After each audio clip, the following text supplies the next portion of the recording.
22, I was running my own office with, £2.3 million worth of inventory and family. So failing wasn't an option then? Mm-mm. You didn't want to come across as a failure? And I started a business, and the business that I started was landscaping. You're listening to the Source Property Podcast, your number one source of tips and tricks for starting your property business. Hi, and welcome to the Source Property Podcast. I'm Emma Coulter. You might remember me from many moons ago when I used to help with the podcast as producer M. I have come on today to help out and to interview Chris Kirkwood. You may have seen Chris in many bits of content that we put out there, whether it's videos, social posts, and on the podcast as well. So today I'm going to be interviewing Chris, and we're going to delve deeper into what Chris's story is all about in property. So, Chris, do you want to introduce yourself? Hello, everyone. And what a pleasure it is to be on this side of the microphone. So thanks very much, Emma, for jumping in. It would have been quite hard for me to interview myself. But it's so much less stressful on this side. You don't have to think about what the next question is while you're listening to the person. Yeah, this is amazing. I'm a little stressed. Usually I'm behind the camera or behind the microphone. I've done no Not preparation. Behind the microphone, no preparation for this whatsoever. This is amazing. So loving it so far. My name's Chris Kirkwood. I am the franchise director at Sourced. Basically property based. We do lots and lots of different things in property, as you probably know already. But I guess the purpose of this podcast is, how did I get here? Yeah. So why did you become interested in property? Where did you start? What kind of... In fact, before that, let's go back to you. What were you like as a little boy? Wow. What did you... Is this an interview or is this therapy? I think it would be good to get to know you as a person, how you... Like, where you lived, where you were brought up, have you... and then, let's work it back. And at that point, everybody's stopped the podcast and has gone on to something far more interesting. Okay, all right. Well, I'll give you a really brief overview of that. Bog standard. Absolutely bog standard. Like, upbringing, bog standard. At school was all right. Didn't do brilliantly. Always really liked sports. Went through the university route because I didn't know what else I wanted to do. What did you do at university? Did biology at university. And the only thing that I left university knowing for sure was that I never wanted to do biology ever again. I was always really interested in running businesses. So I went onto a graduate scheme, which was like fast track into business management. Did that for a few years. Really enjoyed it. Really enjoyed the responsibility of it. At the age of like 22, I was running my own office with, £2.3 million worth of inventory and a turnover of something like £4 million. So for that age, it was great. I loved it. I absolutely loved it. But I was working 60 or 70 hours a week, and that didn't really fit in with my model of what I wanted my life to be. So at that point, I handed in my notice without any plan B whatsoever. And I moved to France, and I worked for France, yeah. Yeah, I say France for those up north. It's just south of the Channel. So I went to France, and I worked on canal barges for a company that is owned by my aunt and uncle, and touring around France, showing American passengers like the scenery and helping them like enjoy their holidays. Did that for a couple of years, saved up loads of money, spent it on holidays because that's what you did in that kind of seasonal work. So did loads of travel, loads of backpacking. That's where you met Beth, isn't it? That's where I met my wife. Yeah, that's right. Yeah, in France. In France. Yes, she was the chef on the boat, and I was the deckhand, the matelot at the front of the boat. And then we came back to England, and after a couple of years, moved to London. Didn't really do anything. I didn't know what I wanted to do. I knew I wanted to build something. I knew I wanted to... And at this point, I've always been interested in property, but I didn't understand that I had the wherewithal to do anything in property. So property's always been at the back of my mind. But at that point, didn't know what I wanted to do. So I built I started from absolutely nothing at that point, nothing at all. And I built up, we moved up north because it was cheaper. and Beth is from Cheshire. So we moved up there because, it was really nice. And I started a business. And the business that I started was landscaping. And the reason that I did that was because I needed very little money to get into it. And I was always quite handy with doing stuff when I was in France and working on the boats and all that sort of, manualish labour. You mean you can come round and help me with my garden? Can I help? No, I didn't know that. Can't remember a thing now.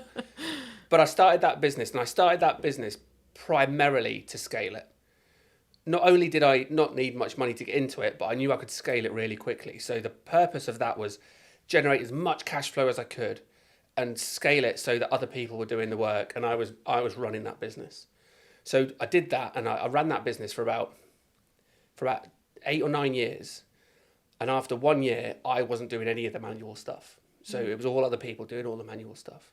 So from that point on, from year 2, I was generating enough profit to look after myself.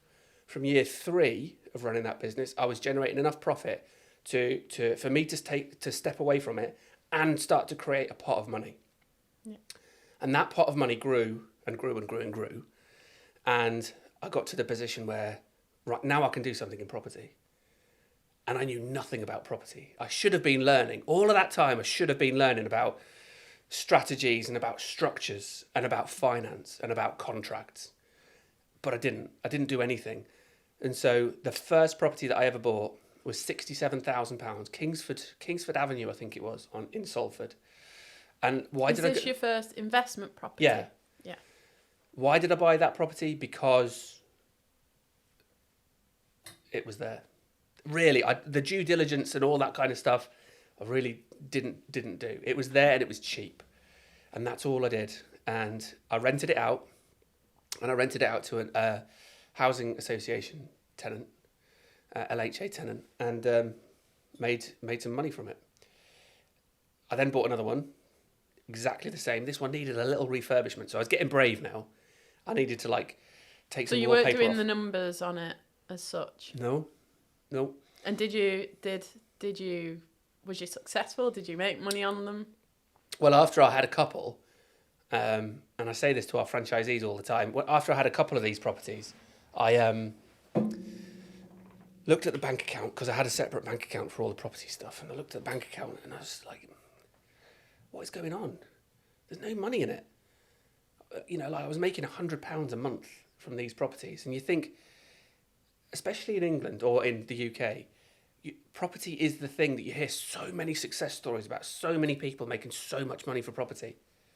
And I was part of that. I was part of that group, and I was making £100 a month, and it just what the hell is going wrong? What am I doing wrong? I've put so much money into this, so much time into this. We've done the refurbishment ourselves, and I'm just not making the money. Why am I? Where's it going wrong? And so my attitude has always been to take responsibility for everything that you're involved in. So I started to look around, and I started to teach myself about all the different ways that you could structure deals, all the different ways that you could do deals differently, with different strategies and different finance How options. How did you do that? How did you learn? Did they have the internet back then? You. Yeah, they did. They did have the internet, yeah. Yeah, although, I'm not going to tell that story because that makes me sound really old. But yeah, they did have the internet. So I started learning, and I just started watching stuff on YouTube, and I just started talking to people. And it's all about the different people that you talk to. And for me, it wasn't just... At that point, estate agents knew far more than I did about property. So that's where I started.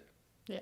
Go and talk to estate agents. And they would mention things, and they would say things that they'd heard other people do, and they'd mention lease option, and they'd mention something else, and you take that snippet, and then you'd go and Google that, and then you'd start to learn about it, and then you'd follow people, and then you'd go to networking events, and you'd talk to different people, and you'd see somebody that had done some lease option deals, and then you'd go and talk to them, and you'd see somebody that was doing rent to rent, and then you'd go and talk to them and learn about it.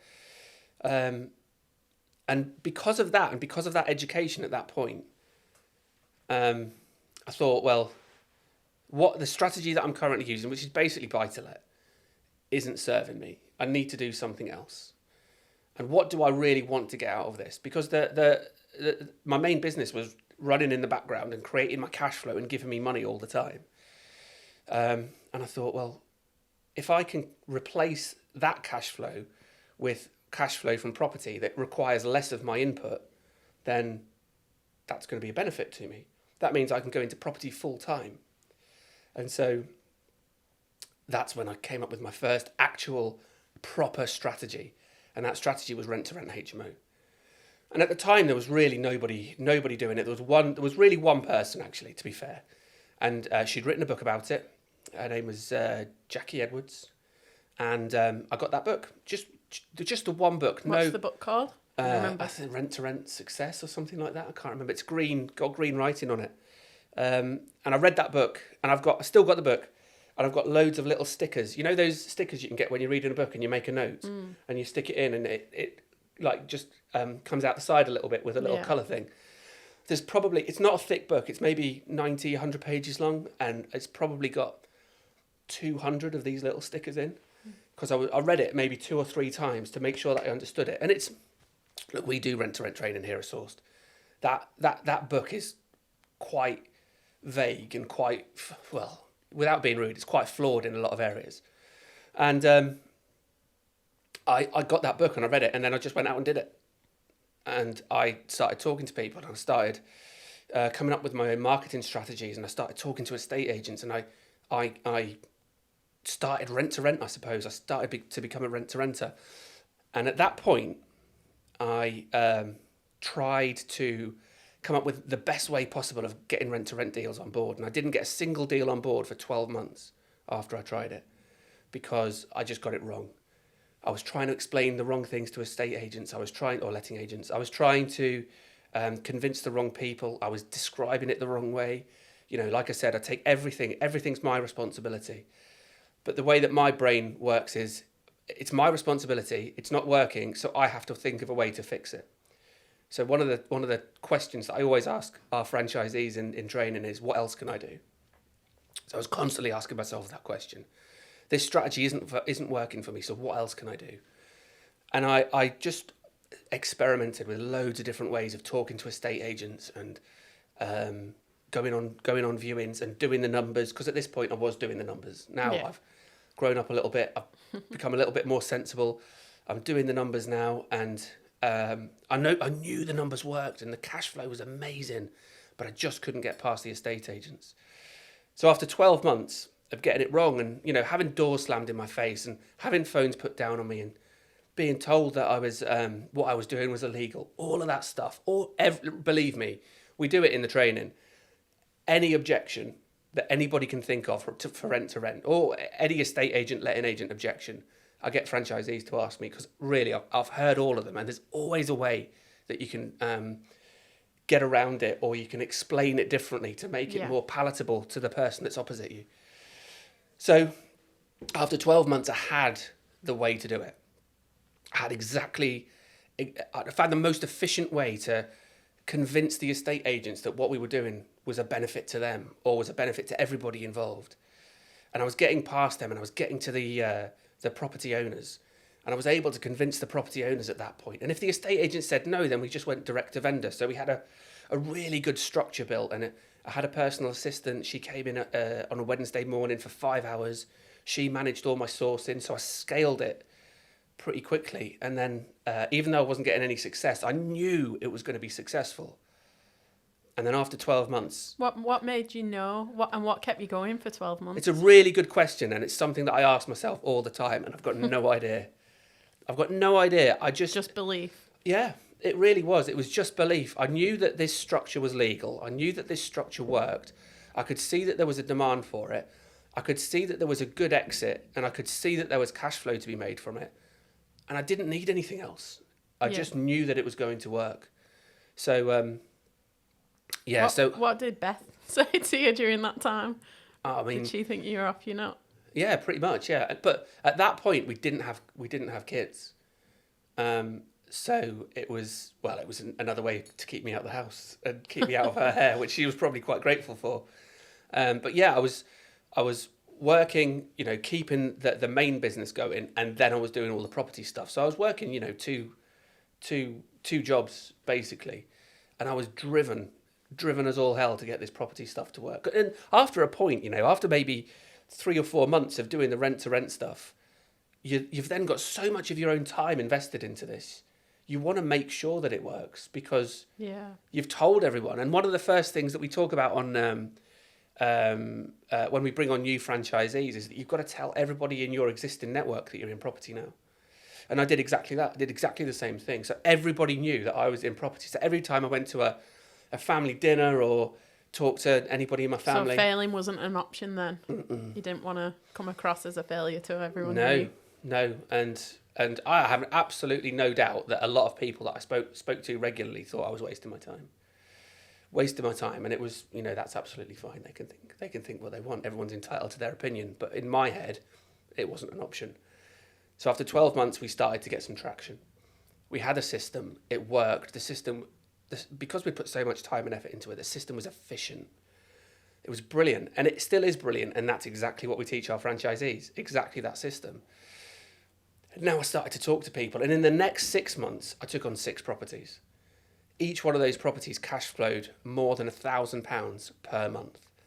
And the occupancy in the entire time, well, let's take off the first month. If you take off the occupancy in the first month that I took on those properties, the occupancy for the rest of the time that I had those HMOs was 100%. Because we'd done our figures and we knew the demand was there. Because we'd created a product that we knew the demand was there. Because we double check with the way that we check demand is by being very specific with the type of room that we're going to create for HMOs. So we'd done all of that double checking. We knew that the demand was there. So all we had to do was build relationships with the local businesses to make sure that they were sending us leads for those properties. And the demand was there. And we took on 6 properties in the next 6 months. And that was over £6,000 worth of cash flow, which was more money than I was taking out of the other business. So at that point, I had this cash flow, and that was going to take care of me for the next 5 years, so long as I kept putting time and effort into the rent-to-rent properties. We had the properties that were fairly successful in Salford, and so I took that business and I sold that business onto a local company, the landscaping business. Okay. We sold that landscaping business onto another company because I didn't want to do that. Yeah. I was really, really excited by property stuff. So I did that, generated quite a lot of cash from selling that business because it was a very profitable, nice, large business, and took that property and took that money from selling that business and put it all into property. Now at this point, having educated myself on rent-to-rent stuff, and we're 18 months down the line now, so I was patient as well, which again I can't believe because I am not patient. But I knew, again, I was giving myself the benefit of the doubt, knowing that it was going to work. And that gave me enough time to not only learn how to do rent-to-rent, which is not complicated, you can learn it in a weekend, but it also gave me enough time to, well, I suppose you could learn rent-to-rent in a weekend, but then how to effectively and efficiently manage a HMO and all of that kind of stuff, that systemization we put into place as well. But we had that ready in the 12 months that we were failing at getting anybody across the line. So by the time we got people across the line and signed up the first deal, our systems and processes were absolutely spot on. So because of that, when we took the properties on, managing those 6 rent-to-rent properties took me 2 hours, 2.5 hours a week, no more than that. So that gave me loads of time and loads of cash to then go back to Salford. I knew Salford really well at that point, so I saw no reason to deviate from Salford for buying property.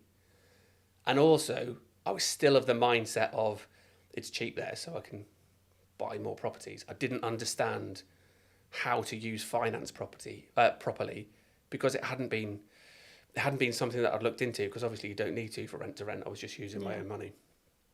So I went back to Salford. And then I started buying more properties, and I started buying flips, and I started buying small commercial units and all kinds of stuff, and then converting them into residential or doing refurbishments or whatever, just properly doing the numbers. Didn't have a deal calculator as sophisticated as the one that we use here, but, properly doing the numbers, properly checking the demand, properly looking at everything, and still making this cash flow from the rent-to-rent stuff. So what did you do after all your rent-to-rent stuff? What happened after that? So, I was bored. I was bored after that. I still love property, but I was, I could only buy so many properties in Salford. I could only, the rent-to-rent stuff was still going, so I was still making a good cash flow. I was making pots of money from, as in lumps of money from the Salford stuff. But I got bored. I had too much time on my hands, and I'm quite active. I like doing things. I'm not somebody that sits around doing nothing. So I decided to start a training company, and that was purely on Facebook. So on Facebook, I would talk about property. I'd go into property groups. I'd help people out in different ways in property. I'd go into, specifically rent-to-rent groups, because I started off with rent-to-rent trading, then I built it up and I started offering lots of different trading courses. And that filled my time nicely. So I had one property training event every month. And if anybody came to it, they were I'm sure you remember, they were at Cotton's Hotel in Knutsford, or just outside of Knutsford, because it was all about me then. I didn't want to do it in London. I didn't want to do it all around the place. I just wanted to do it so it was convenient for me. And if you want to come and learn the right way to do rent to rent, then somebody would come to me. If you want to learn the right way to do a flip, then they'd come to me. And they'd only be small. I never wanted it to be huge. I sold maybe 10 tickets, filled the room with 10 people, and over a weekend I would teach them all about that strategy and everything that we'd done on that strategy. And so that was filling my time. So I had 3 different sources of income. I turned my life around from, sounds quite dramatic, doesn't it? But I turned the direction of my life around, because the direction of my life was not towards property whatsoever. And then gradually, over a period of time, with patience on my side, I had gone into property full time and had 3 different sources of income from property. One from rent to rent, one creating lumps of money by doing flips and refurbishments, and one by doing property training. And that was me. And then I had a plan to then try and infiltrate letting agencies, big corporate letting agencies, and teach their staff, or be commissioned by their headquarters to teach their staff to do rent to rent, because it still blows my mind that letting agencies don't do rent to rent stuff, and especially rent to rent HMO or serviced accommodation. None of them do, and for them it turns their cash flow from making £100 per month on a property to making over £1,000 per month on a property. The profitability of a letting agency would absolutely skyrocket if they did something like this. So that was going to be my focus. But then at that point, I met Steve, who is the managing director of Sourced, and we had a chat. We got on quite well, and I started training up the franchisees here. Fab. So my next question was going to be... Wow, that's just one question. Yeah, that was one question. That was a lot of talking from one question. Well, you do like to chat. So that leads me perfectly on to ask you what... Now we've got an overview of everything you've done in your life. Everything, literally everything. Hope you're not all bored about that. But now that leads me on to ask you, what would you say your biggest achievement is today in property? Wow, that's a big question. Until you said that people were getting bored with what I was talking about, I thought you were doing really quite well, by the way. I said off camera that you've got a really good listening face. I brought my notebook as well, so I can take notes on your presenting style. We'll have a meeting after this with some feedback. So the biggest thing that I've achieved in property, looking back at it, I think the conviction that I had on rent to rent, I'm quite impressed that I did that. Yeah. Because at the minute, I'm not sure whether I'd go out with the same single-minded, sort of... ignorance, really. I was ignorant. There's loads of stuff that I didn't know, but I just went out and I did it. And people... They do say ignorance is bliss. Don't they? Yeah. Well, it was in that circumstance. And doors slammed in my face. That one estate agent in Knutsford, who shall remain nameless, just really disliked me and everything that I was doing, and really wasn't backwards in coming forwards about telling me that everything that I was doing was a sham. It was illegal. It was, it can't be done. And it just water off a duck's back. Just, no, not listening to you. I'm going to keep on going. So looking back at it, I'm quite impressed that single-mindedness and that sorry, Determination. I keep tapping the table as well. So if you hear that, that's my fault. Okay, nothing to do with anybody else. It's certainly not the production. But I think the biggest thing that we've achieved is here at Sourced. And when I first came on board, I was involved in the first training course. I didn't run the entire first training course, but I was involved in the first training course, which was at a hotel in Warrington.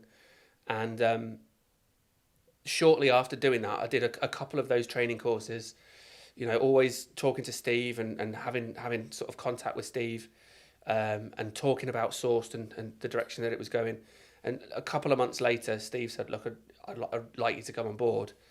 And I said yes, because I could see what we were building, or what Sourced were building at that point was really quite impressive. And I think when I came on board, we're going to have to look this up, because you were around already at Sourced at that point. You were already here. And there was how many people? Probably about 5 or 6 of us. Five or six. And we probably we need to look up how many franchisees we had at that point. I remember when I started in 2018. Mm-hmm. It was the beginning of 2018. Yeah, I think we had about 10 or 11. Yeah. And I trained there. I helped to train those guys. But I started probably about May, June of that year. Yeah, it was about June. So we were probably only on about 20. Yeah. 20 franchisees at that point. And now we're just under 200. And growing the business from being involved from that really early stage. Pretty much the beginning. To where we are now is, if you look at, we can have these conversations because we were there at the time. Yeah. But the structure of the business and all the sort of documents and processes and all that kind of stuff that we had really just wasn't really there, was it? Or no. it was so version 1. Yeah. Whereas now with all the stuff that we've created, we're like version 9, version 10, and so much more sophisticated. More that the franchisees get. Yeah, and part of the package that the franchisees are offered as well. And the how comprehensive support is now. We've got a team of people out on the road all the time delivering support. And also not only support from a property point of view, but delivering business mentorship, business management, and having those sort of overview conversations about the direction of their business and making sure that all of our franchisees are structured and focused on the right things. That kind of stuff happening without us having to be involved in it, because that's out there and that's just part of our culture now, is just incredible. And all of the documents and process. We've got a IT developer, a software developer sitting in the other room now, building our next CRM system. And this isn't a CRM system that's going to on the market and then we're just tinkering with it to make it branded up as Sourced. This is absolutely from the ground up development, bespoke to our franchisees and the way that they run their businesses. Who'd have thought that we'd be able to do that kind of thing? Just the app, the amount of money that we've spent on creating the app, again, purely for the franchisees' benefit. It's just incredible when you look at everything we do compared to when we started. And the thing that I really enjoy about working in this environment is we're still asking that same really, really simple question. What else can I do? And that's amazing, because we're not looking at other people in the market and we're not thinking, well, we already do more than them and we already do more than them, so we're all right, because we are, in terms of an overall package to help somebody take a desire into money in their bank, we're already better than other people. We don't rest on our laurels. We're always looking at what else we can do to build that package, to make it better. And we're always asking the franchisees as well. Yeah, absolutely. And again, from a culture point of view, not only are we driven to provide as much as we possibly can, make it easy is probably the wrong word, but provide more facility for the franchisees to be successful, for them to find it easier to be successful. We have that relationship where if somebody comes to us and says, you know what, you guys could do this better, we don't have that defensiveness and saying, we are property experts, we know exactly what we're doing, thank you very much. We have the culture of sitting down, listening, reviewing, and then putting it into place. So in terms of what I'm the most proud of in property, it's got to be building or helping to build this property company. And just for me, playing a small part in building that property company, because we've got a great team here, And I'd include the franchisees in that team because, like you say, they're really important to give us feedback, to give us direction, to give us the stuff that they're working on, the stuff they want to know more about. So yeah, it's got to be the source stuff. Brilliant. I'm sure a lot of people would want to know, like, opposite to that. What's your biggest failure in property? Now, obviously, a lot of people starting out, it can be challenging. Obviously, your first year, it took you a long time to kind of really get into rent to rent. What would you say your biggest failure is? Have you had any failures? Yeah, I think. Did I say that? Well, we did sort of say that my biggest, or one of the biggest successes was when I got it wrong, and that was led by ignorance. Yeah. I'd say that my biggest failure has got to be that ignorance Yeah. as well. Because if you look at that when I first started to get involved in property, from the first buy to let that I bought to the point where I started to be successful with rent to rent was probably 2.5 years. Now, if I'd have educated myself before I started, Wouldn't have taken as long. nope. And those 2.5 years would have been productive for more than just education. From a financial point of view, those 2.5 years would have been productive. And if that was productive, then everything else scales on top of that so much quicker. So I'd have, by the time that I had a conversation with Steve for the first time, I'd have been in a stronger position with more money that my business would have, because it's an exponential growth. Yeah. You start it earlier at the beginning, then the rewards at the end of that exponential growth are so, vast. So that's probably my biggest failure, for not learning about what I was doing before I started doing it. Yeah. I'm proud of the attitude that I had, but that was intrinsic anyway. If I'd have educated myself about it, then I'd have been far wealthier, and I'd have been driving a nicer car and living in a nicer house. You've got a nice car. It is a nice car, yeah. So what's left for Chris Kirkwood? Wow, okay. What are you going to do next? I'm going to get older. I'm probably going to go greyer. You are. It is your birthday on Saturday. It is my birthday on Saturday. Happy birthday. Another year ticks over. And that's another sort of trigger for a point of reflection, isn't it? When it's your birthday, New Year's and birthdays, you look back at and think, have I achieved everything? Do you? I don't really do that on my birthday. Just have a few drinks, have a good time. I do get it at New Year. But not on your birthday. New Year's depressing. You don't look at your birthday saying, so you're going to be, well, I'm not going to say, but you're going to be a year older on your next birthday. You don't look at the last, it doesn't trigger you to look back at your last birthday and think, what's different between then and now? No, I've never done that. And would I be happy with that? No, I just go and have a glass of wine. That's one way to get rid of it, I suppose. I will. So we're going to the Property Investor Show this weekend, actually. So just to date stamp it, this is April 2023. And it's the Property Investor Show in London this weekend. So we're going to be there. Say happy birthday to him. Yeah, come to stand. Well, although actually, this it depends probably when you're goes listening. out afterwards. Yeah, exactly. So, so we're going to be at the Property Investor Show on my birthday, which is far. I'm looking forward to it. I like the Property Investor Show. We've got a presentation to do there. But what's left for me to achieve in property? Well, of course, loads. We've got different arms of Source. We've got the franchise side of the business. We've got Source Capital, and we've got our own developments. I want the franchise side of the business to get stronger. I want the package to get better.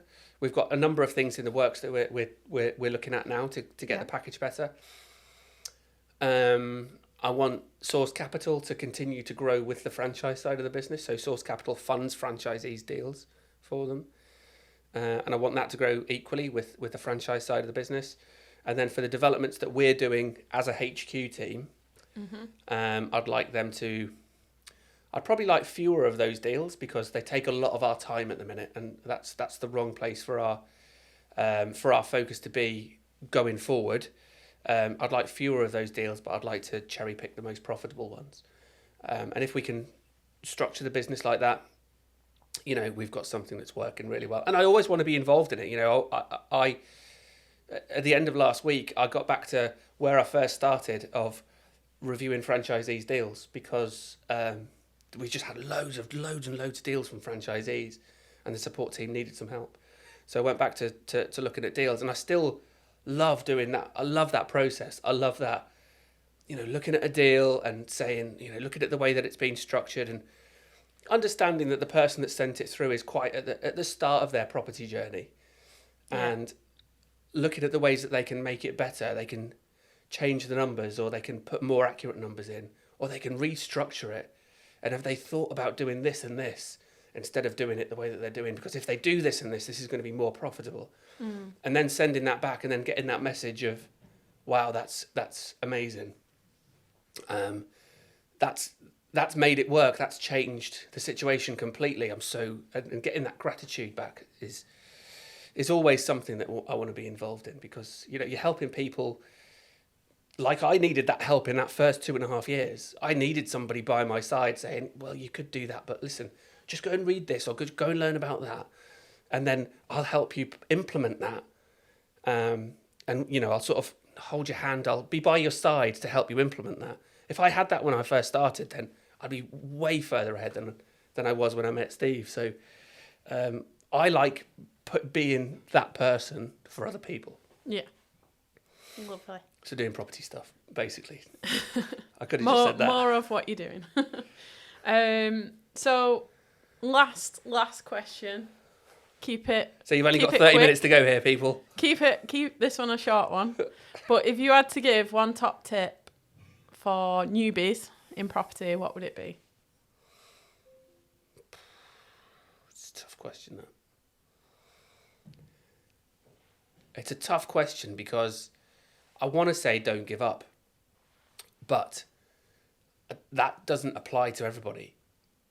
In general, I think people give up too quickly, to be honest. I think people will, this is not a comment on like generation, a generation or whatever, but people give up too quickly. They hit a brick wall, they get told that they can't do it, and they believe it and they give up. If you've done your research, if you've done your checking that what you can do works, is legal and has demand, then why on earth would you ever give up? And I think most of the competition that I started with could have potentially run HMOs better than me, or could potentially have done refurbishments better than me, or could have been more efficient, or could have talked to people better and got more deals sent to them, or whatever. I am not in any way, this sounds a bit arrogant, I'm not in any way gifted or exceptional, or we had a conversation earlier today, didn't I? And I said to you, look, I'm a bit thick. Right?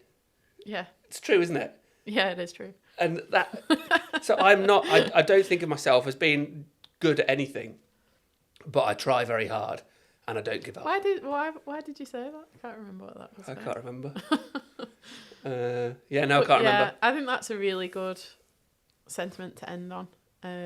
So Chris, stop talking now, please. Yeah, let's wrap it up.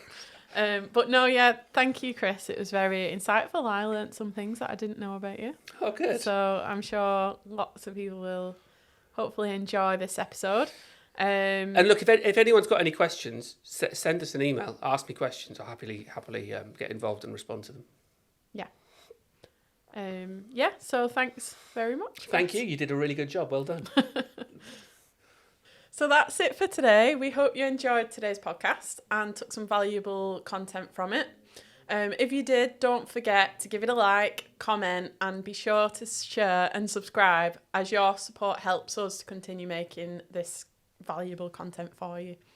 Remember, here at Source Property Group, we are here to help you thrive in your property business, from training to investments, sourcing property leads and deals, support and much more. So if you're interested in any of that, please just get onto our website, have a look. And until next time, I've been Emma. So this is the Source Property Podcast. I'll see you again. You're listening to the Source Property Podcast, your number one source of tips and tricks for starting your property business.